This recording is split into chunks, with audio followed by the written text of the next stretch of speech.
Hello, everybody. This is Hondo Carpenter, your Las Vegas Raiders beat writer on SI and the host of the Las Vegas Raiders Insider Podcast. It's great to be with you today. Thank you for joining me. If you did not see yesterday's podcast with Sheldon White, former NFL general manager, former pro player, a current executive with the Steelers, just a tremendous guy, dear friend. Him and Amy are great friends of Shannon and I. If you didn't, his son Cody plays for the Seahawks right now. If you did not watch that interview, I encourage you to, because we talked about practice squad, role players, not really practice squad. We talked about roster building a lot and role players. And there was some discussion of practice squad. Now, um, it'll really help you with understanding today. Now, in today's podcast, I am going to give you my projected uh, practice squad players. And I think you're going to find it very interesting um, for a lot of different reasons. And we're going to dig into all of that and give you all the information. And then tomorrow will be part one of a three-part series on my projected 53-man roster. So very much encourage you to watch on Wednesday. Thursday will be a special podcast. Friday would be part two of my 53-man roster breakdown. And finally on Saturday will be part three, my final projection of the roster based upon who's on the roster, obviously, today. I still think that there's going to be some people make the 53-man that are not on part of the Raiders as of now. And so obviously I expect it to be fluid, but it's going off the roster that they have today. Um, so that's where we're going. And let's dig right in on the 53-man, excuse me, on the practice squad. Now, the NFL, the National Football League, allows you to have 16 practice squad players. So you have 53 on the roster, plus 16 takes you to 69. However, you can carry an additional 17th practice squad player if they're part of the International Pathway Program. And that brings us to the first player that I expect to make the practice squad. Now, depending on how well he does in preseason, there is a very good there's even a very good chance that if he's on the practice squad, somebody at some point in the year can pick him up. And I'm talking about Locky Tasi. Now, he is both an offensive and defensive player. I broke the story for you during the OTAs when Robbie Leonard informed us that he had been moved to offensive guard. This is a very big human. He's 350 pounds. He's big, but he is athletic like a running back. He's athletic like a ballerina. He's a rugby player. No experience in the game of American football. And that is just a huge mountain to climb. It's enormous to climb that. Um, so him making it in the NFL, it's hard for everybody, but is an even bigger uphill battle. However, with his skill set, athleticism, agility, hostility, and mobility, if he can put two and two together, he has the opportunity to become a legitimate superstar. He can physically do things that defy nature and he should not be able to do. So there's a reason. Okay. So we talked about this earlier in the year. If he goes, I don't think he's going to make the 53-man because he doesn't have exposure to American football, and learning it is difficult. It's difficult. But if he's able to put it together, he can really do a lot. And if he's able to put it together, guard is a better position than even a defensive tackle. But man, a defensive tackle with that ability, can you just imagine him using that athleticism to get around double teams, that bull strength?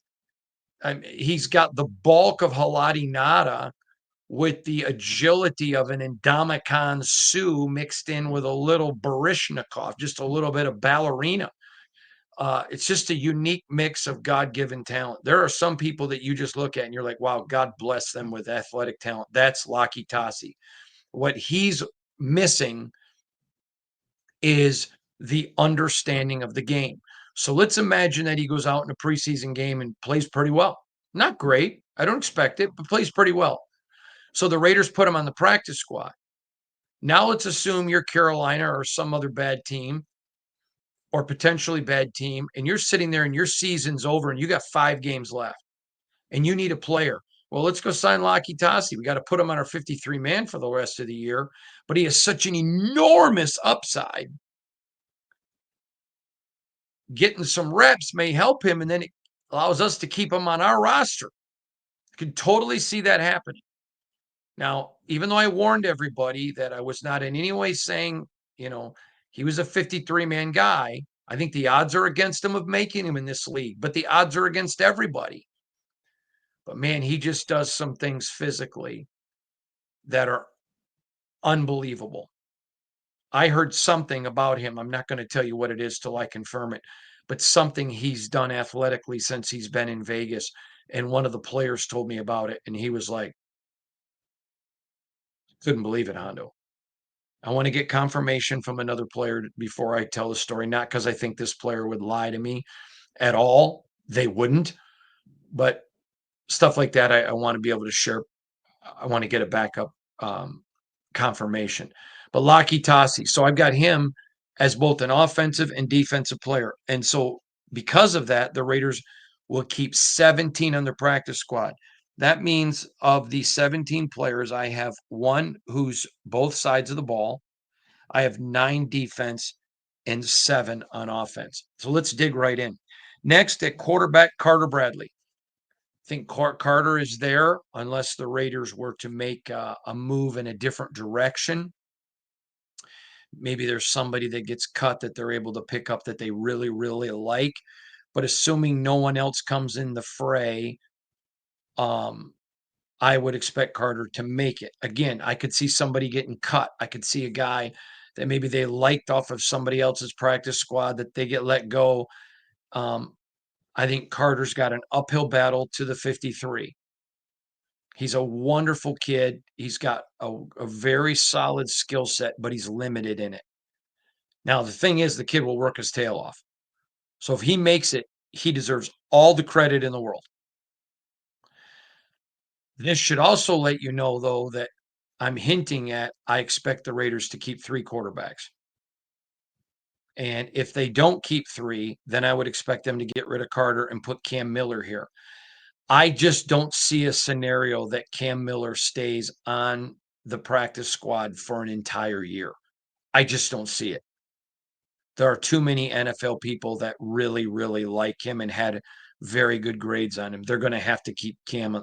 I say they're going to have to. Clearly, I'm not God. I can't make them.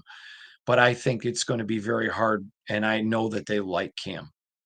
The third person I want to talk about is I think it's a battle here between Chris Collier or Dylan Labe for that third running back.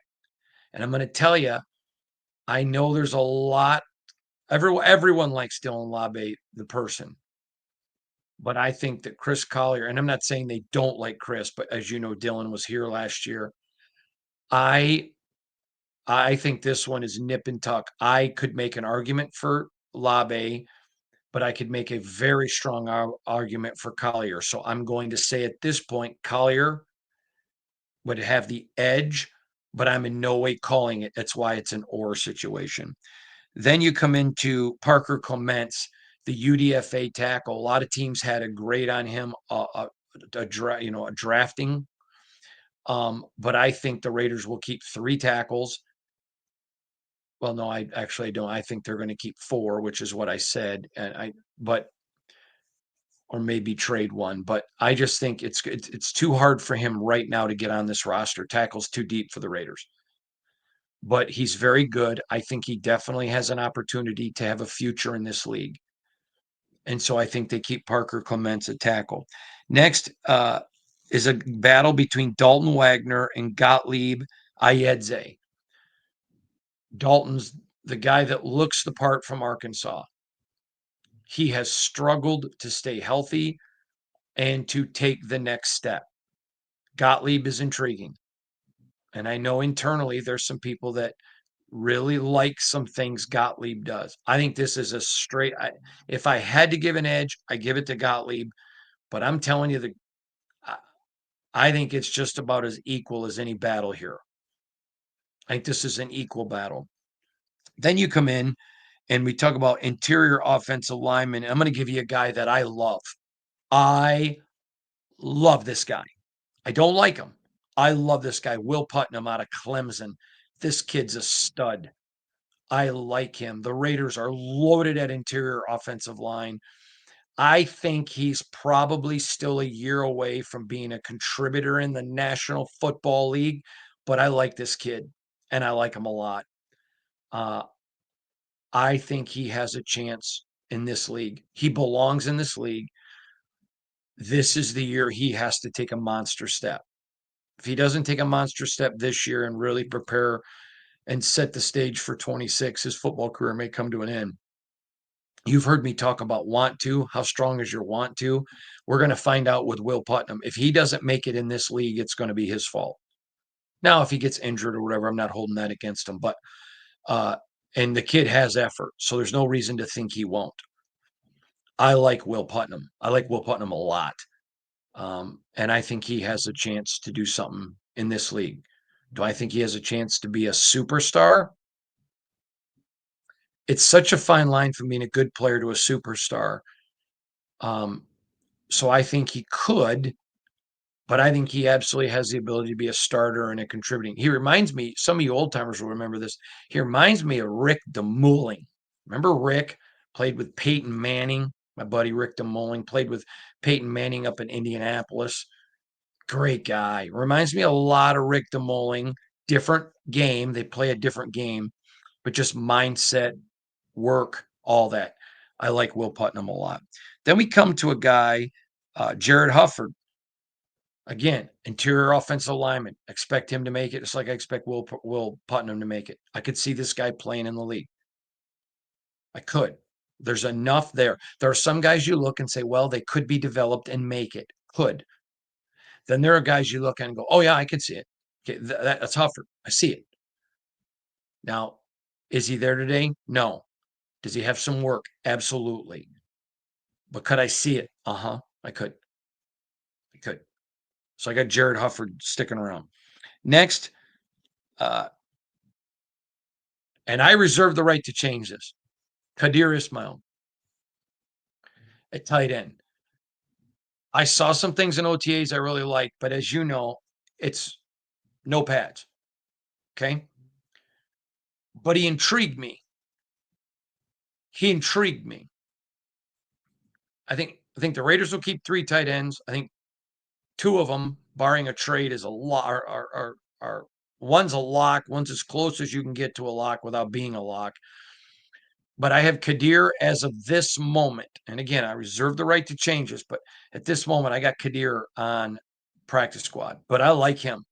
I'm telling you now, you stand there at practice and you watch him, and you're like, mm-hmm, mm-hmm. Yeah, I see it. I see it. I see the fluidity. Big kid, big kid. And his ability to just dip that shoulder and cut and move, man, he just has that ability to just get around some guys. And I saw some things. I saw more from him in OTAs.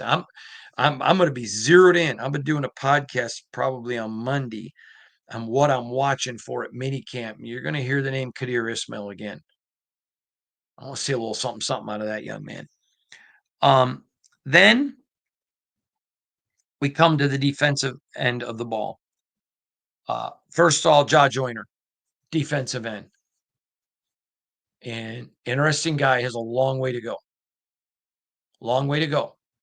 That's why you have a practice squad.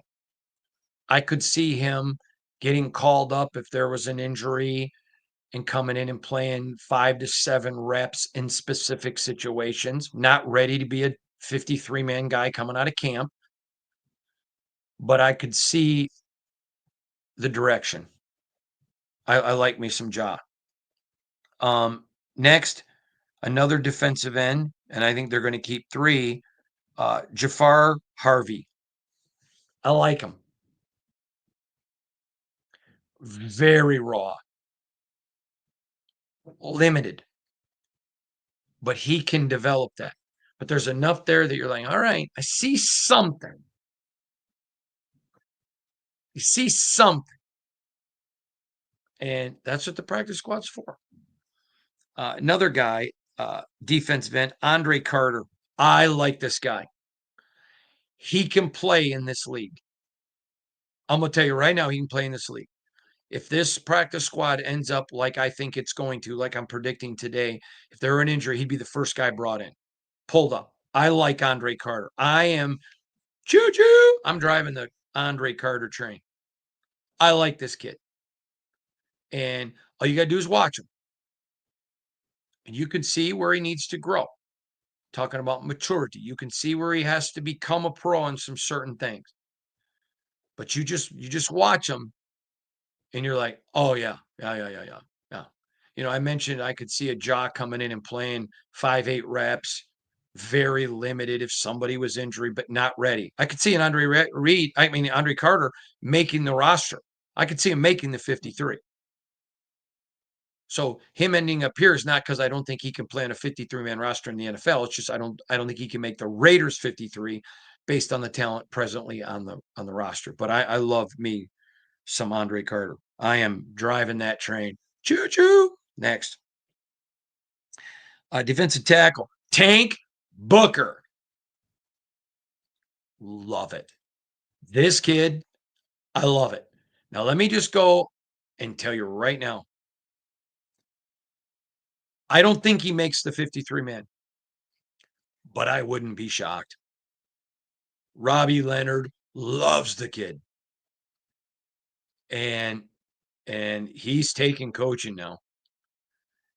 Now it's all going to be different when the pads are on and he's getting his face smashed in by Colton Miller or Jackson Powers Johnson puts his hand under the face mask and picks his nose and, what are you doing, brother?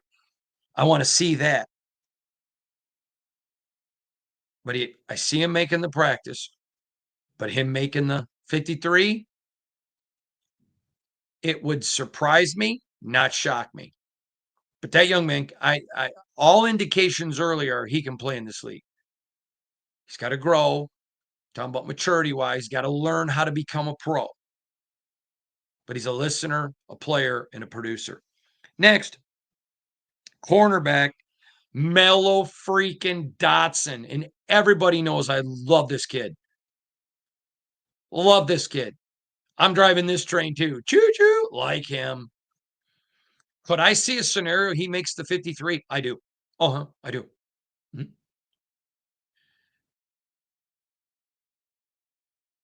I think it'll be an uphill battle, but I could see it. But he belongs in the National Football League. Like him and Tank, Andre, he belongs in this league. Kadir.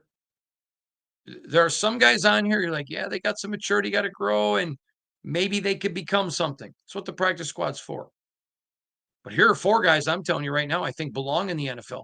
Maybe a year away, but they belong there. It's not like, so you're saying there's a chance. I wish it wasn't that Dumb and Dumber, the movie.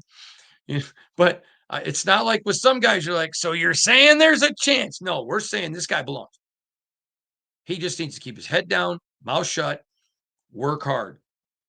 Let the God-given skills that he has developed continue to improve and use his brain because Dotson has got football IQ. Now, come to Jordan Humphrey, another corner. I think they keep him. He's got a little something, something. I don't think he's ready for the 53 man. I think he could be. Some of these guys, I'm like, no, they're 53 man quality players. Hi, Dexter. Oh, Dexter just woke up from a nap. Here you go, buddy. If you'll just wait a minute, as soon as Daddy's done with the podcast, you can go outside and see Mama, okay? Just a minute. Sorry about that. I'm not sorry though. I love my boy. And but I got to tell you, I really like some of these guys. You're like, okay, yeah, they're 53 man guys. You can see it. They may be a year away, but they're NFL roster players. Then there are some guys. Well, they've got enough skills that they could become that. I got Humphrey here. Those type of guys is how strong is their want to. Are they willing to just dig in and make it happen? The next guy I really like. This guy belongs in the NFL. Okay, I want to make that point clear. I don't know if he can make it on the Raiders this year to start the season. Would not be shocked if he was brought up in the middle of the year, but this is Cody Lindenberg. This kid's a 53-man roster player. He's got a future in the National Football League. He's not one of these, so you're saying there's a chance. No, he's not that guy. He's a player. And he's got some things he has to improve on, obviously, or he'd been picked higher in the draft and not been a UDFA. But I told you, people had a UDFA grade on him. I mean, had a gradable, a draftable grade on him. He's got things he has to improve like every rookie, but he belongs in the National Football League. To the best of my knowledge, I've never met his family, but if any of his family watches this, you need to let that young man know, keep your head down, mouth shut, work hard. Some of these guys on this practice squad or some of these guys on the bottom of this roster are hoping for an NFL dream. Cody Blimberg's isn't a dream. He belongs there. Got some things he's got to improve, but this young man can play in the National Football League. Great kid, great, great potential of a player. The 16th guy is another linebacker that I really, really like. He's a guy that went to Indiana, but remember, he came with Signetti. He tore it up at Indiana. Wasn't as good as Lindenberg, but they're different linebackers. So that's not, when I say not as good, the stats aren't the same, but they play different linebacker positions. So that's not abnormal. This guy, I think, can play in this league, but having played at a lower level of competition for so long, he's going to have to prove some stuff. I think he's a year away. Could be 6 months, could be a midseason guy that comes up and really contributes on special teams and like IPM and grows into that. I mean, several of these guys remind me of IPM.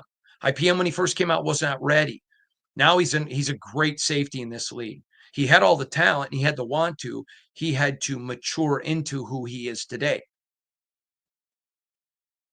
Totally Jalen Walker. I like the kid a lot. I like that kid. You put on his tape, and it's just reality. You can see this guy's an NFL player. Got some things he needs to take care of, like IPM, but he's a player.